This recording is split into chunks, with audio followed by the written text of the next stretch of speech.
శ్రీరంగని కృపనొందియు సారంగమునుల భుజములు స్వాగతులౌచున్ తీరైన ఎటుల నెక్కియు శ్రీరంగము చేరుమునికి చేతు నమస్సుల్ వృశ్చిక కార్తీక మాసము నిశ్చితమైనట్టి రోహిణి తారకయున్ నిశ్చింతదలపజేయు విపశ్చితు తిరుపాణుల అమిభక్తుల నెల్లన్ నిచుళాపుర సంజాతుని విచలించని గాఢభక్తి విస్తృతధనునిన్ ప్రచలించని ఘనభక్తికి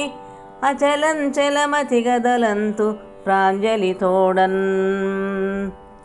శ్రీవత్సాంసులౌచును తావరి భూమిని లభించిన ధరపాణజుకున్ భావింపబడిరి పాణకు ఆవిర్భావులుగా జగతి ఖ్యాతినిగాంచన్ గానము చేయుచురంగని వీణుల విందైన ఎటుల ప్రియరాగములన్ గానామృత గణమధరస పానుని పాణుని వర్యేణు భావింతుమదిన్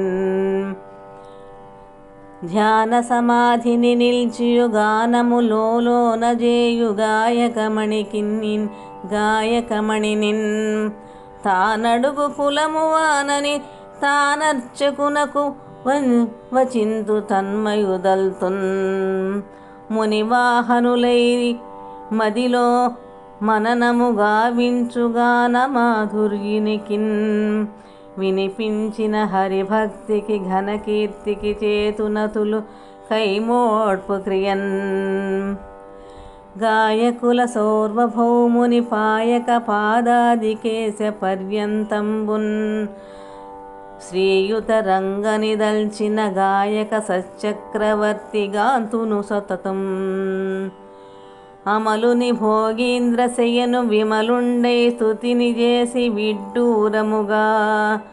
కమలేసునందు చేరిన కమనీయ చరిత్రుదలతు ఘనతర భక్తిన్ నిచులాపురవాసాయ గాయకేంద్రాయ ధీమతే మునివాహన పరివర్యాయ తిరుప్పాణాయ మంగళం.